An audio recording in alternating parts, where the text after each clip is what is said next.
Hola, estamos en comunicación con Lucía Ixiu. Ella es mujer, chixe, feminista, comunitaria, arquitecta, diseñadora, activista de derechos humanos, artista, gestora cultural y periodista comunitaria, cofundadora de Festivales Solidarios y del espacio feminista interseccional Mujeres en Movimiento. ¿Cómo estás? Te saluda Nar Néstor para Demoliendo Mentes por Radio Sentipensares. ¿Cómo estás, Lucía?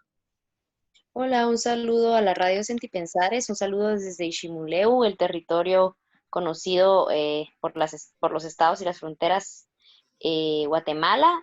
Nos encontramos en medio de un contexto político muy complejo de país, agradeciendo estos espacios que sí funcionan para la difusión desde la voz de los pueblos y las comunidades de lo que está pasando. Totalmente, para eso es la idea de la comunicación popular y intentamos visibilizar la lucha de los pueblos.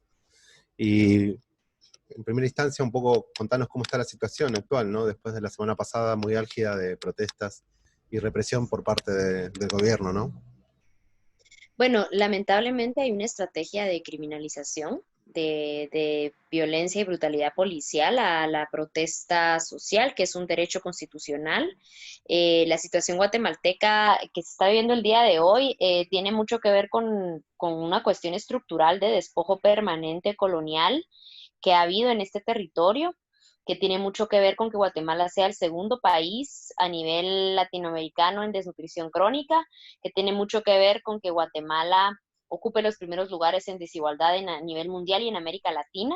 Entonces yo creo que eso tiene mucho que ver con lo que está pasando en las calles y no podemos entender el contexto actual de lo que se está viviendo si no conocemos un poco de la historia de Guatemala, que es un país colonizado, que ha vivido dictaduras militares, que vivió genocidio, que vivió masacres, que ha vivido una situación brutal de asesinatos, de violencia permanente y de un nivel de corrupción y de despojo permanente por parte del Estado y los gobiernos guatemaltecos que simplemente funcionan a partir de los intereses de una élite, ¿no? De la élite criolla colonial, del poder económico real que está intacto y que es el que ha decidido qué va a pasar con este país y con la población en general. Totalmente.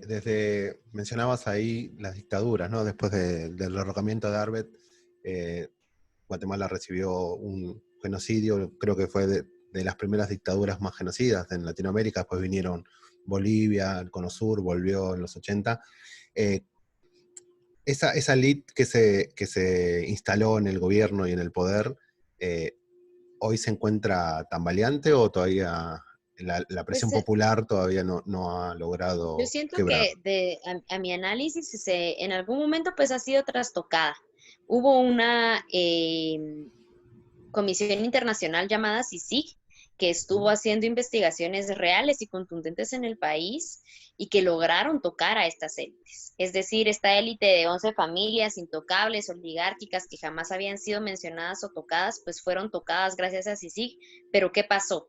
La comisión fue expulsada del país y el incremento a la corrupción y a todos los avances que se habían hecho desde las movilizaciones del 2015 para acá se retrotrajeron en cuestiones de meses. La lucha de años, la lucha de organizaciones de 10 o 20 años en contra de la corrupción, pues se ha visto mermada y este es el escenario por el cual en medio de uno de los años más complicados a nivel mundial por el tema de la pandemia del COVID, por el paso de los huracanes ETA y IOTA, que dejaron a más del 40% de la población indígena de las regiones de la franja transversal inundadas, en una situación de hambre, en un gobierno que se ha robado todo.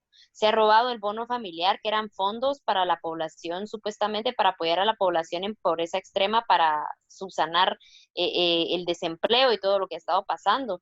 Han hecho préstamos millonarios donde no se sabe qué pasó con el dinero. El gobierno de Alejandro Yamatei montó un gobierno paralelo, un gabinete paralelo que se llama Centro de Gobierno, que reciben sueldos millonarios, que están haciendo y duplicando funciones de ministros, ¿no? Entonces es una cuestión realmente terrible en el marco del inicio de las jornadas del 21 de noviembre. Vemos que todo sucede e inicia porque el Congreso de la República le quita presupuesto a salud, educación y alimentación de las poblaciones más desfavorecidas y se aumentan el sueldo, se aumentan en viáticos y entonces esto en medio de una pandemia no tiene nombre, no tiene nombre lo que Totalmente. están haciendo, de que en medio de una pandemia tengamos que salir a manifestar en las nulas condiciones en Guatemala, un país que no tiene censo desde el 2002, un país que no tiene datos, que no tiene estadísticas, que tiene subregistros de personas fallecidas por COVID, que tiene subregistros de personas fallecidas por los huracanes. Entonces es realmente el escenario para Guatemala muy desalentador y por eso la gente con todo el derecho de la indignación está saliendo a las calles a manifestar su repudio y se habla de una nueva constitución, se habla de cambios estructurales importantes que queremos demostrar, digamos, en las calles que se logre, pero es una cuestión complicada porque el nivel de desarticulación que hay del movimiento social, de fragmentación, de contrainsurgencia del genocidio, porque el genocidio tiene implicaciones actuales, o sea, el genocidio tiene que ver con la contrainsurgencia, con la desmovilización, con el rumor y la descomposición social como una norma cotidiana en la sociedad guatemalteca, y esas son las herencias de la guerra, las herencias del genocidio, y entonces la articulación para poder lograr este tipo de cuestiones que se están pidiendo en las calles va a ser difícil, pero esperamos en algún momento no imposible y lograr cambios estructurales, que es lo que la población y las grandes mayorías estamos pidiendo. Totalmente. Eh, una de los grandes referentes, ¿no? Rigoberta Menchú, allá por el 2011, intentó presentarse a la presidencia y demás. Hoy en día hay una constante que vemos en Latinoamérica, está pasando en Chile, está pasando en Perú, el pueblo está en la calle, el pueblo está reclamando, está pasando en Guatemala, Costa Rica, pero lo que creo que lo que está, el común denominador de eso, además de la lucha y de la lucha de los pueblos originarios y demás, también hay un común denominador negativo, si se quiere, que es la falta de un referente o de un movimiento social o de un partido que capitalice esa lucha, que logre que la derecha, que siempre está organizada, no saque partido de esto, ¿no? Yo escuchaba en estos días que Castillo, el vicepresidente, le pedía que renuncien a los dos, tanto él Castillo como Yamatei, para que entonces vuelva una cara lavada después de la lucha en las calles de los pueblos. ¿Vos ves algo similar en la situación Sí, actual coyuntural? en realidad es una situación compleja, porque si Rigoberta Menchú y mujeres de alta legitimidad y personas de alta legitimidad en el país pudieran hacerlo, pues sí, pero van a ser personas nombradas por la élite, nombradas por Exactamente. ellos mismos, porque como tú bien lo dices, la derecha bien organizada tiene el control de todo, de los medios de comunicación masivos, televisivos, radiales, impresos, y el pueblo pues sabemos cuáles son nuestras desventajas en ese sentido, ¿no? De los Claro. más media que hacen lavado cerebral a las grandes mayorías, que se dejan domesticar con el discurso oficial. Entonces es una cuestión bastante compleja y yo creo que sí son parte de los retos que tenemos como siglo 21 de poder ir repensando otras formas de representatividad colectiva que nos permitan también ir desmontando esas ideas de cacicazgo que hay, porque yo creo que eso es fundamental también cuestionarlo, digamos. El movimiento social se encuentra en una debacle porque también tiene muchas cuestiones de relacionamiento y de prácticas políticas cuestionables. Entonces, yo creo que eso es muy importante y es algo que también el movimiento feminista ha abanderado en distintos lugares del mundo, en distintos lugares de los países, del patriarcado originario en los pueblos indígenas, del patriarcado general, colonialista, racista, etcétera, que también es parte de la sociedad en general y de los movimientos sociales, y por eso también se nos acusa a las feministas de querer dividir los movimientos, pero no se trata de eso, se trata de cuestionar y de buscar otras formas de relacionamiento, otras formas de organización más colectivas, más asamblearias, lejos de la figura de los caciques, que son también algo que nos ha hecho mucho daño como población en general. Y yo creo que si analizamos América Latina también podemos pensar y ver que justamente muchos de los países posguerra como los nuestros, que vivieron dictaduras, que vivieron genocidios, tienen esas limitantes. Y yo creo que todo tiene que ver con el paso de la guerra sobre nuestros cuerpos, sobre nuestras mentes, sobre nuestras miradas inconscientes y conscientes. Entonces, digamos, eso es de las cosas que yo he ido construyendo y teorizando en los últimos años en Guatemala, de la normalización de la contrainsurgencia, la normalización de la descomposición social, y muchas otras cosas más, ¿verdad? El cacicazgo y el patriarcado que también están en los movimientos de este lado y que no podemos también romantizarlo, idealizarlo y negarlo. Totalmente. El resumen es perfecto. ¿Cómo ha sido la organización de base durante la pandemia, ya mediante el abandono del gobierno, del Estado?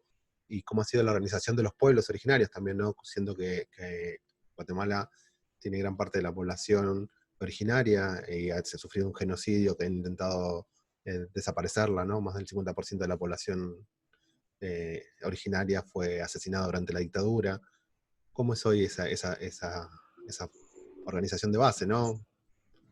Sí, en realidad los pueblos indígenas para mí es la organización más antigua de este país que está en este territorio, la mejor organizada, pero que también tiene sus críticas, ¿no? Que también es empobrecida, que también es mediatizada por el fundamentalismo religioso y demás, que yo creo que también son de algunas de las cosas que nos pasan a nivel local y que también no podemos idealizar en algún momento yo como mujer indígena, porque también somos un país colonizado bastante conservador.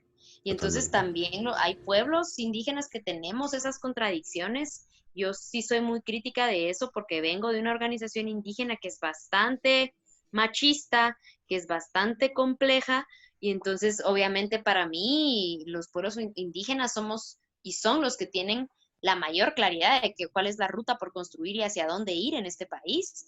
Y obviamente el racismo estructural también hace que la gente no se plegue a las demandas estructurales de los pueblos indígenas, que desde antes de estos estallidos hemos estado en permanente lucha en las calles, buscando la recuperación de nuestros territorios, porque fuimos y somos los pueblos indígenas y las mujeres indígenas los primeros y las primeras habitantes de estos territorios, y ahora los invasores nos llaman a nosotros eso, nos llaman a nosotros invasores, los Totalmente. invasores.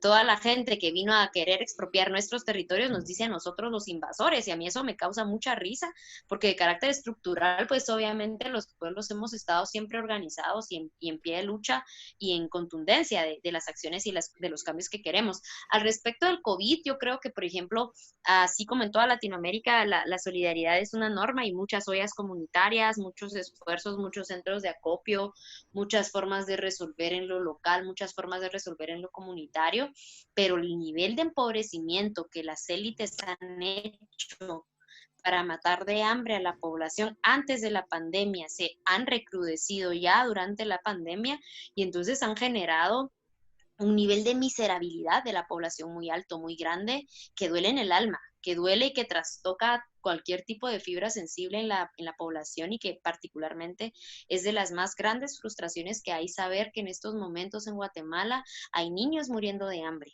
cuando hay diputados, cuando hay funcionarios y cuando hay una élite de las más desiguales a nivel mundial, que Guatemala es el segundo o el primer país a nivel, no sé si mundial o latinoamericano, de tener helicópteros per cápita, ¿no? Entonces, es un nivel de desigualdad brutal, mientras hay gente muriendo de hambre en las calles, mientras no hay salud, todo en Guatemala está privatizado, la salud está privatizada, la educación está privatizada, eh, todo está privatizado, entonces no hay condiciones. Y la pandemia, honestamente, para países como el nuestro, sí ha venido a representar el incremento de la miserabilidad, porque ya no es ni siquiera pobreza extrema, es Total. miserabilidad de las grandes mayorías. Se tiene un cálculo de distintas organizaciones que el 80% de la población guatemalteca vive en pobreza extrema.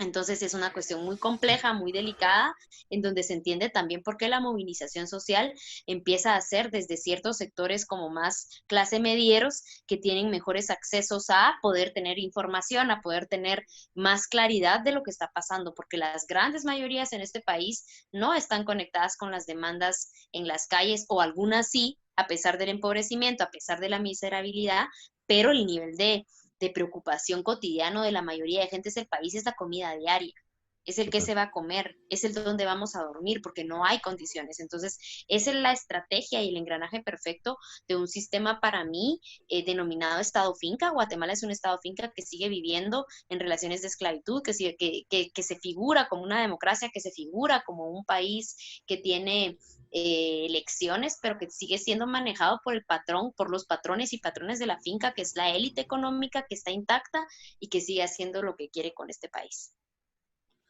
Es tremendo, tremendo, porque es el común denominador también de Latinoamérica, ¿no? Cuando uno ve Latinoamérica, lo que está viviendo ahora durante la pandemia, previo a la pandemia, es el común denominador, ¿no? El empobrecimiento de la población, la marginalidad, la estigmatización, la criminalización, ¿no? Porque se criminaliza al que lucha, se criminaliza la protesta, se criminaliza a los pueblos originarios como ese enemigo interno necesario para justificar la represión, como está pasando, como está viviendo el pueblo mapuche en Chile, en el sur de Argentina, donde también se estigmatiza y se criminaliza. Yo te escuchaba en algunas entrevistas que te habían realizado que vos no habías conocido, por la educación que daba el Estado, no habías conocido que había un genocidio, que hubo un genocidio en tu país hasta que viste un libro de tu mamá que contaba la historia. Danos un poco cómo es esa formación que brinda el Estado y que invisibiliza, ¿no? La esencia de su pueblo, porque en definitiva es la esencia del pueblo. Claro, el Estado guatemalteco para mí en sistema educativo, salud y de todo es el engranaje perfecto para el embrutecimiento de la población, para el enajenamiento de la población y para la domesticación.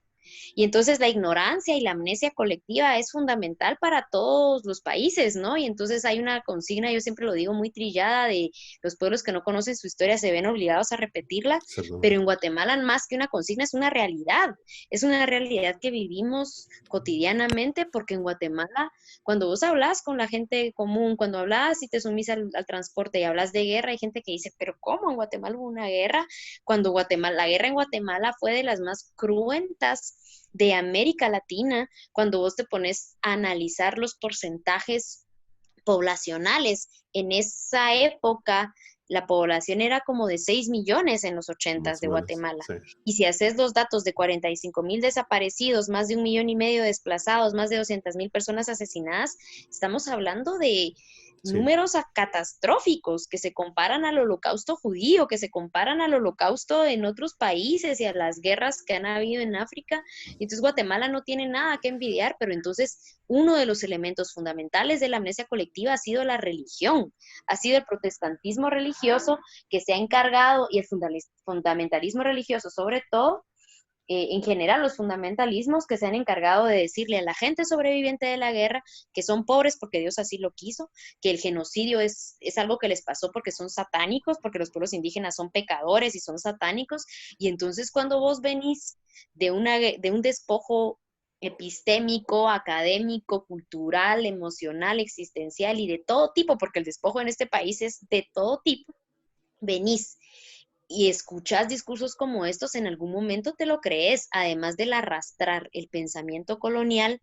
que ha instaurado en el imaginario colectivo de indígenas y no indígenas, que ser indígena es atrasado, que ser indígena es malo, que ser indígena es salvaje, que ser indígena es sinónimo de animal, de basura, de todo esto que mucha gente a la fecha piensa, ¿no? Entonces, totalmente. yo creo que es cabal, o sea, el sistema educativo lo que se ha encargado, y es lo que yo digo, yo a la universidad fui a desaprender muchas cosas de mi cultura como mujer indígena que no estoy dispuesta a volver a ceder, que no estoy dispuesta a volver a negar, digamos, pero hay mucha gente indígena como yo, en mi caso, que en la universidad, pues lo que siente es vergüenza de ser quien es y que lo que hace es renunciar a esa parte de tu identidad para poder homogenizarte y ser y sobrevivir en la sociedad. Entonces el sistema educativo en Guatemala es para mí un insulto a la inteligencia humana porque lo que hacen, ves, además de domesticarte, es también eh, maquinarte y construirte la versión oficial que le conviene a la élite de este país, porque todo esto que sucede está manejado por los intereses de la ignorancia y de la amnesia colectiva que la élite le es muy conveniente que la población en general tenga. Entonces, obviamente eso sucede desde ahí, y sí hay nombres y apellidos y gente responsable de la realidad actual, además de los funcionarios que son los peones de esta élite, porque no se trata solo de Alejandro Yamatei, no se trata solamente de los diputados, no se trata solamente de eso, se trata de los 500 años de sistemático despojo de lo que nosotros decimos. Entonces, eso yo creo que es importantísimo mencionarlo.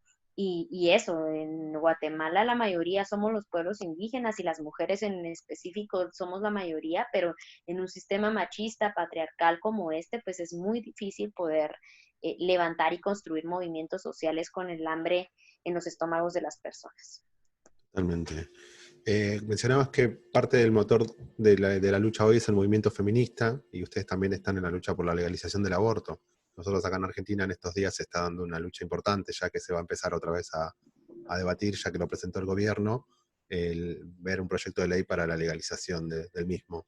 ¿Cómo están ustedes en esa lucha allá en Sí, Guatemala? en realidad nosotros nos solidarizamos con las hermanas argentinas que de algún momento pues han pintado, nos han permitido construir y sumarnos a esta ola verde latinoamericana. Totalmente. Obviamente nosotras estamos a favor del derecho a decidir de las mujeres, del derecho a decidir sobre nuestros primeros territorios, mucho más allá de solo la reivindicación legal y mucho más allá de solo la reivindicación de si aborto sí o no.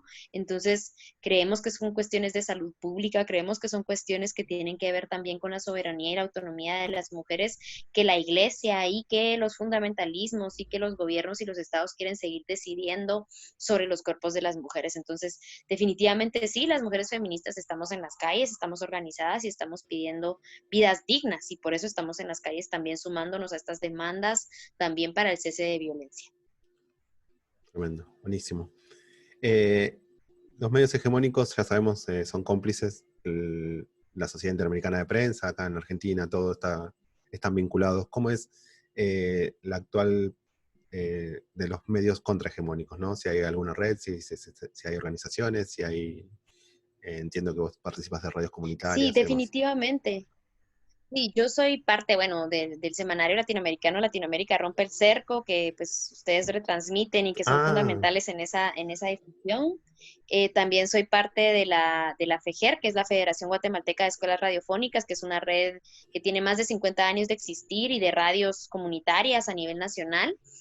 Pues sí, soy periodista independiente y comunitaria y nosotros pues sabemos que nosotros somos sujetas y sujetos de nuestra propia historia, que podemos contar y romper el cerco mediático desde distintos lugares. Entonces, pues estamos justo en ese ejercicio. Hay medios independientes en Guatemala desde hace varios años intentando y disputando ese discurso y teniendo la agencia nuestra y la agencia propia de poder contar nuestra historia y nuestra verdad, ya que los medios hegemónicos racistas, patriarcales, estigmatizadores, pues pintan la versión de los gobiernos. Y entonces eso también sí creo que en medio de todo el desacierto y la desesperanza que hay, y de las realidades geopolíticas y de las situaciones a nivel nacional de despojo, pues también los medios comunitarios están haciendo una disputa y tremenda en las redes sociales y en los distintos espacios de la versión oficial, y entonces ahí es donde las élites tiemblan. El poder de la comunicación popular y el poder de la comunicación independiente es vital, porque es la comunicación popular independiente y comunitaria